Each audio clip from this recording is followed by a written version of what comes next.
회귀 분석이 인과관계를 밝히는 기법인가? 아닙니다. 이 인과관계를 밝히기 위해서는 연구 설계 단계에서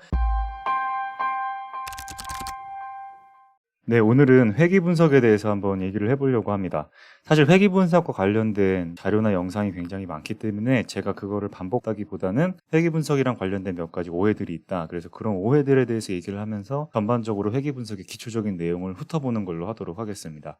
먼저 회귀 분석을 인터넷에 검색하거나 책을 보면 제일 먼저 나오는 말이 평균으로의 회귀라는 말이 나오죠. 그러면 이런 생각을 하게 돼요. 평균으로의 회귀를 밝히는 기법이 회귀 분석인가? 이거에 대한 답을 하기 위해서는 이 회귀 분석이 처음에 어떻게 시작됐는지에 대해서 좀 알아봐야 될 필요가 있습니다. 이 회귀 분석 자체는 기법은 옛날부터 사용하던 기법이에요. 근데 이 회귀라고 하는 그 단어 자체에 크레딧이 있는 사람은 프란시스 갈튼이라고 하는 사람입니다. 이 사람은 우리가 유전학자로 잘 알려진 다윈의 친척 관계가 되는 사람이고 이 사람도 유전학자예요. 그렇기 때문에 이 회귀 분석에서 이 회귀라고 하는 단어는 사실은 유전학적인 용어입니다. 그래서 이걸 구체적으로 살펴보면 무슨 말이냐면 5개의 그룹이 있어요. 그래서 부모 세대가 있고 자녀 세대가 있고 지금 보면 그룹 1 같은 경우에는 부모 세대의 키가 가장 크고 그룹 두 번째는 두 번째로 크고 세 번째로 크고 네 번째로 크고 5번째 그룹 같은 경우에는 지금 가장 키가 작은 걸 알 수가 있습니다.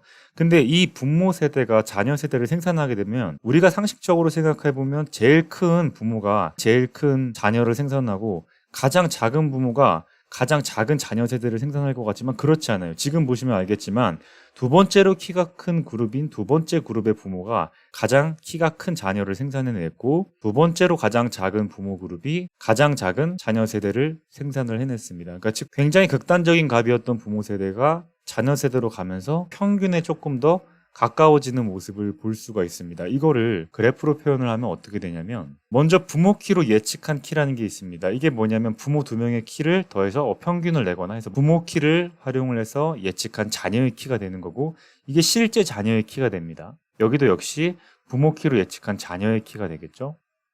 그럼 보면 우리가 5번째 그룹이 가장 작았던 그룹이란 말이죠. 그러니까 부모 키 같은 경우에 가장 작은 그룹이었던 5번째 그룹 같은 경우에는 부모 키가 가장 작았는데 그렇기 때문에 그 부모 키로 예측을 해보면 가장 작은 키가 나왔습니다.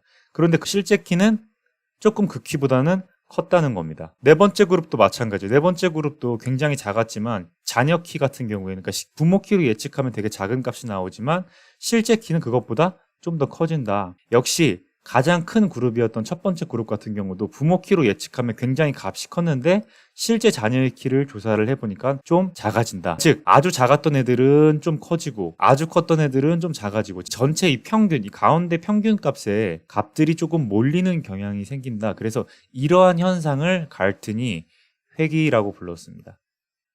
그래서 사실은 이 회귀라고 하는 단어, 즉 리그레션이라고 하는 단어 자체는 처음에는 유전적인 현상 자체를 설명하는 걸로만 사용됐습니다. 그런데 빈 머신이라는 게 있습니다. 지금 이 바구니에 콩 같은 걸 잔뜩 넣고 여기다 콩을 떨어뜨리기 시작하죠. 그러면 어떻게 되냐? 지금 보시는 바와 같이 굉장히 평균의 값이 집중되게 됩니다. 그러니까 즉 이러한 기계도 만들어지고 또 여러 가지 이론적인 다른 연구들이 진행되면서 이렇게 평균으로의 회귀 현상이 단순히 유전적인 현상이 아니고 모든 자연 사회적 현상에 적용할 수가 있겠구나라는 결론이 나오게 되었습니다.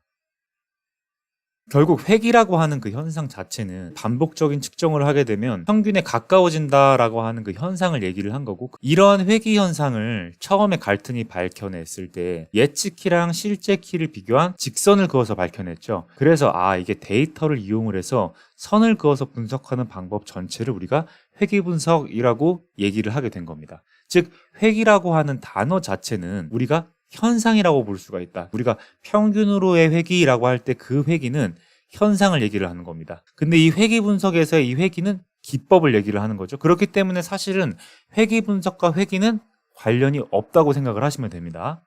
그리고 두 번째 오해.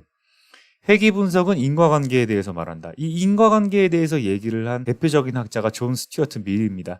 이 존 스튜어트 밀이 인과관계를 얘기할 수 있는 조건에 대해서 크게 몇 가지를 얘기를 했는데 그 중에서 한 가지 여러분들이 쉽게 이해할 수 있는 것이 바로 이 temporal precedence입니다.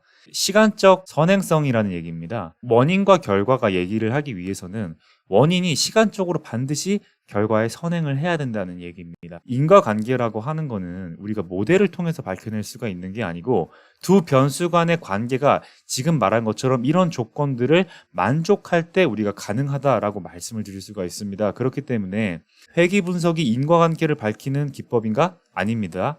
이 인과관계를 밝히기 위해서는 연구 설계 단계에서 앞에서 제가 말씀드렸던 그 여러 가지 조건들, 시간적 선행성이라든지 메커니즘이라든지 두 변수 간에 이런 것들이 연구에 이론적으로 졸업 논문 쓸 때 2장에 있는 이론적 배경의 변수들의 관계에 대해서 얘기를 하잖아요. 그런 단계에서 이 인과관계에 대한 디펜스가 가능한 거지 회귀 분석을 단순히 적용했다고 해서 인과관계를 밝힐 수 있는 건 아니라고 정리를 해두시면 되겠습니다.